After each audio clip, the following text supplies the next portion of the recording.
What is good, everybody? It's your boy Casper back with another video. Today I'm gonna be reviewing a movie from a director that I've never seen anything from. This is a brand new watch, and I would say just basically the introduction to his work. This is me coming out of the movie theater and giving you my review on my movie watch. The movie I'm talking about is the movie Nope. So let's get straight to it. Movie right here, I didn't hear anything about it. No trailers, no hype, didn't see no commercials about it, no promo. Did see Jordan Peele do some interviews, so I guess it was about this movie. A lot of people are talking about it, saying that it's crazy, very good. The death scenes and the kills in here are insane, and it's a different type of movie. There's a lot of hype on it. How to get straight to it. This movie Nope recently just came out. It's a 2022 film, and it's rated R. It's 2 hours and 10 minutes. It's directed by Jordan Peele.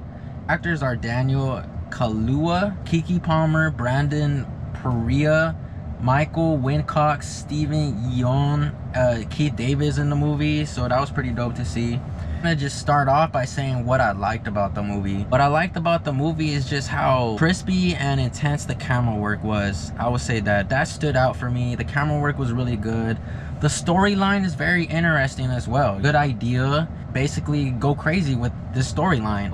It was a great introduction to the movie. Keith David in the beginning, I thought was gonna just make this movie stand out like crazy. Work in the movie, performance was on point. What I didn't like is the fact that barely in the movie ended up getting killed through events in the movie. Something ended up happening, ended up getting like hit in the head with stuff. That camera work for that, I thought it was good. I like how Keith David was still on the horse. The shot that they shot for that, you know, I thought that was pretty dope, how the horse just walked a little bit and Keith David's still on the horse and he just falls down. But killing him off like that, I was just basically like, damn, that was so short. And then throughout the movie, there is another scene where he pops up and I'm like, oh, there you go, like we got him back again. But that was another 2-minute screen time again. Keith David did a good job for what he had. I wish he could have been used a little bit more, so like maybe more priors to basically his death scene. Daniel Kaluuya, last movie I seen from him was Judas and the Messiah, and that movie right there, that movie was so on point. I love that movie. It's one of my favorite movies. The fact that he was in this movie got me excited to see this movie, because I was like, damn, let's see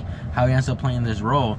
I like the fact that in the beginning he was to himself, didn't really pay attention to people. He just wanted to get the job done. He's in the horse business with the family. He's more of used to like his dad taking over the business side, but when his dad passed away and had to take over, you can see character development throughout the movie. Nothing off his lines, he performed it well and it stood out. The growth was real. It was another performance where I could say like the movie that he was in. I have yet to see Get Out. Like I said, it's my first Jordan Peele movie. Nothing off from his performance. Keke Palmer, the thing about her, I think she's a good actress as well. It has like a Nickelodeon vibe, I would say. In this movie, it like Riley at times, but it wasn't like she's trying to sound like that, but it just sounded like that. That's, if that makes sense. Her performance, I would say, did good acting. There were some corny lines. You know, she can pull it off. It doesn't look terrible, and she did a great job. Her emotion and just yelling at the UFO, or she's yelling at her brother from like across like the whole field. I thought she poured those emotions out really well, and it was realistic. Her actor that surprised me was Steven Yeun. I know him from Walking Dead. He plays Glenn in Walking Dead, and I saw him in this movie. That's the first thing I thought about was Walking Dead. But the performance in this movie was, I would say, good. I guess he's supposedly some douchebag in this movie. He's grimy in business, and you know, he takes horses in and just tries to like use them as entertainment and basically as a sacrifice for the UFO. I'd say his performance was good. I liked how it went back and forth when he's a child, the experience and the trauma that he went through when he was a child actor. I thought that was pretty good. I thought the flow of that was well done.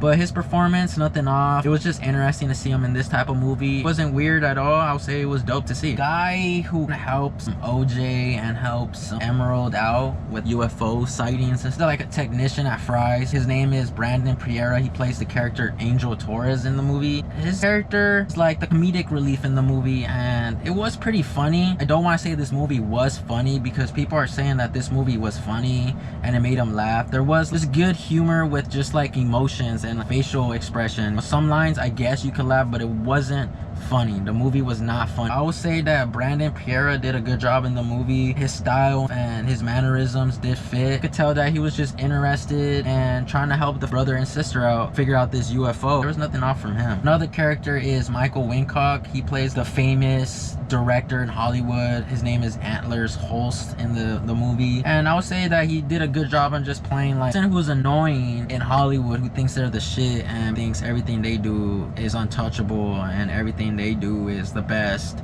and they're the goats. But he did give out that vibe like he was a douche kind of at the end. His role and his lines, they fit monotone at times. Job on his part too. Don't want to say nothing off of that. This whole movie is about like UFO camping out at this one abandoned area where OJ lives and where his farm is. One of my favorite scenes in the movie was the monkey scene when they did the flashback. Chimpanzee went on a rampage on set and basically killed almost everybody on set, and I thought how they shot that was intense. That was straight thriller horror vibe. Angles was intense. See how grimy and brutal that chimp messed everybody up. So I thought that scene was probably my favorite part of the movie. I thought that right there, that's the right direction to go, because killing in the movie could have showed a little bit more. Like when the UFO gets a whole bunch of people, I mean, it looks dope. I wish it showed a little bit more of individual capturings than a whole group of people, even though it looked dope, but had a little bit more of just capturing people. I like seeing old school classic set of 90s era,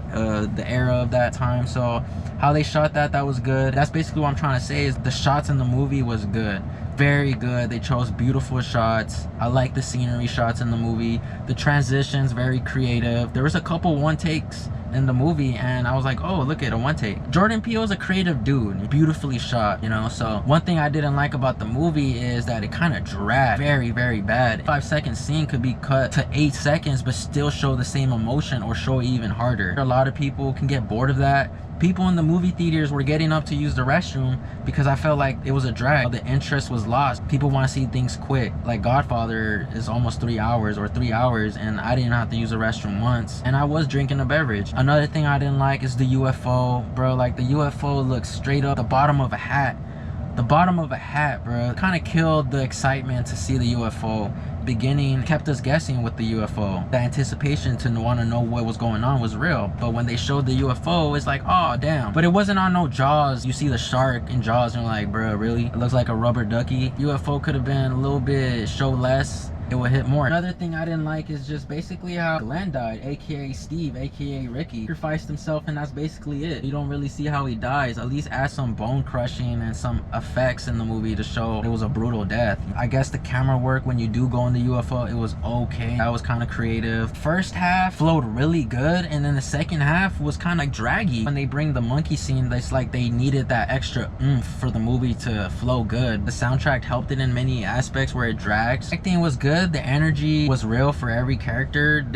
Every actor in the movie played their roles right. Watching them do this performance was enjoyable. Drag really killed it at times. The title cards were a little weird in the movie as well. I'll shout out my cousin being right here. He's right there somewhere. But shout out my cousin one time. After seeing Nope for the first time, out of 10, I'm gonna have to give it a 6 out of 10. My movie review for the movie Nope. Shout out to you guys for tuning in and we will see you guys on the next video. Peace, y'all.